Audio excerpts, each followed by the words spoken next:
다른 사람에 대해 우월감을 느낄 때 나오는 웃음을 비웃음 또는 조소라고 이야기를 하는데요. 웃음의 우월성 이론으로 설명합니다. 그리스의 철학자 플라톤은 국가에서 웃음에 대한 부정적인 견해를 이야기를 했어요. 웃음의 기원을 고대 전투에서 결투가 끝난 후 승자들이 함성을 지를 때 그 치아를 드러내는 것에서 찾았고, 타인의 불행을 보고 비웃는 것을 비판을 했어요. 웃음에 대해서 통제력을 잃게 해서 인간성을 불건전한 방향으로 이끌을 수도 있다고 생각을 했고요. 웃음이 야기할지 모르는 도덕적 해이를 우려해서 고대시대 시민들에게 희극을 보지 말라고 이야기를 했다고도 합니다. 중세시대에는 난쟁이나 곱추병 같은 신체 장애인들이 사람들에게 웃음의 대상이 되기도 했고, 빅토리아 시대에는 정신병원에 수용된 정신 이상자들이나 신체 장애인들이 다른 사람들에게 웃음의 대상이 되었기도 했습니다. 현재 시대에도 사회적 약자에 대한 비하 등으로 웃음을 유발하는 경우도 있는데요. 비웃음이나 조소도 사실은 웃음의 종류이지만 서로가 건강하고 행복해지는 웃음과는 거리가 있습니다. 억지로 웃는 것이 과연 효과가 있을까에 대한 의문도 있으실 것 같아요.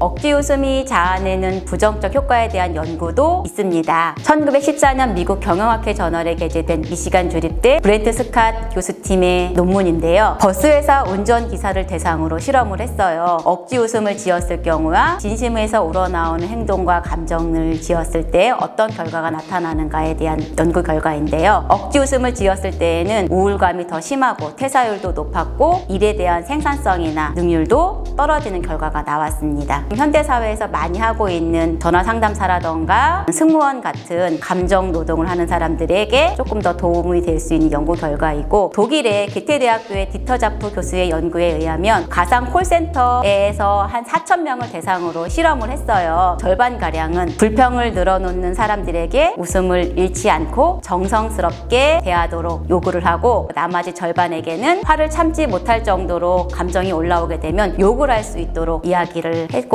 결과를 조사를 해봤더니 감정을 억누르고 억지 웃음을 지었던 사람들은 계속해서 스트레스를 받았고 건강에도 악영향을 미친다는 연구 결과입니다. 억지 웃음은 감정 노동자들에게 오히려 부정적인 감정을 만드는 계기가 될 수 있음을 보여주는 연구들입니다. 상대방의 의도적인 이상 행동이나 공격적인 언행에 대해서도 억지 웃음을 보이는 것은 상황을 악화시킬 수 있게 됩니다. 화를 내는 게 어려우면 정색이라도 지어 보이는 게 억지 웃음보다 오히려 원만한 관계 유지에 도움이 되기도 하고 내 건강에도 필요한 행동입니다. 웃음이 스트레스가 된다면 효과가 없습니다. 스트레스가 되지 않는 한도까지 웃으며 나를 행복하게 해주는 것이 가장 중요한 것 같습니다. 진짜 웃음과 가짜 웃음이 있습니다. 진짜 웃음은 뒷셈 미소라고, 가짜 미소는 펜 아메리카나 미소라고 하는데요. 18, 19세기 프랑스 신경생리학자인 귀욤 디센이 얼굴이 마비된 환자를 대상으로 가짜 웃음은 전기 자극을 통해서 웃음을 만들어내고 진짜 웃음은 농담을 통해서 유발을 했는데요. 농담을 통해서 웃음이 유발된 경우에는 눈 주변과 입꼬리가 함께 올라가서 눈가에 주름이 만들어지는 웃음이 만들어졌다고 해요. 가짜 웃음은 임의로 통제가 가능한 피질 회로에서만 실행이 된 반면, 진짜 웃음은 전두피질뿐만 아니라 시상하부, 기저액 등 뇌의 다양한 부분에서 만들어지게 된다는 것을 확인했습니다. 미국 버클리 대학의 심리학자인 리에나커와 케이트너 연구도 뒷셈 미소를 지었던 사람들이 훨씬 더 건강하고 결혼 생활도 행복했으며 수입도 더 높았다고 합니다.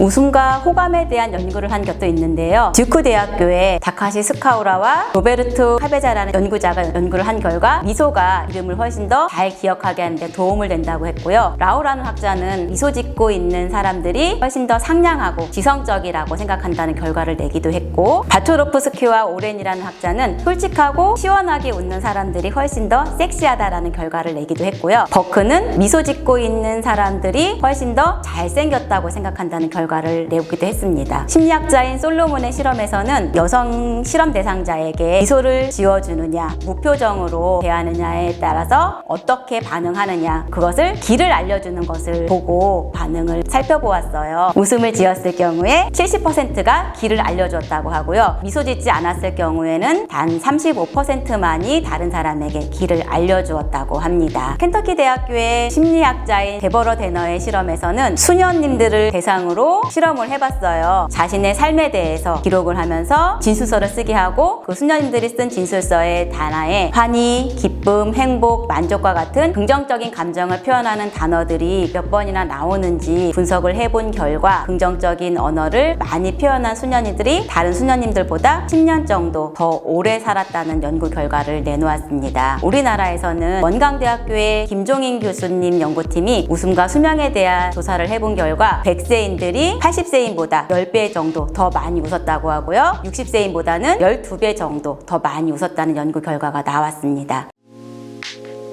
웃으면 좋다는 것을 다들 알고는 계실 거예요. 웃음의 효과에 대한 연구들은 굉장히 많이 있습니다. 많이 웃는 것은 뇌를 자극해서 학습 활동이나 창의적 성향에도 긍정적인 영향을 준다는 연구 결과도 있습니다. 웃음이라는 게 좋다는 것은 많이 알고 있지만 사실은 많은 분들이 현장에서 실천하지 않는 경우도 굉장히 많으실 텐데요. 그냥 한번 웃는 것만으로도 좋은 에너지들이 부수적으로 끌려올 수 있게 되지 않을까 싶은 생각이 들어요. 많이 웃으시는 날들 보내시면 좋겠습니다.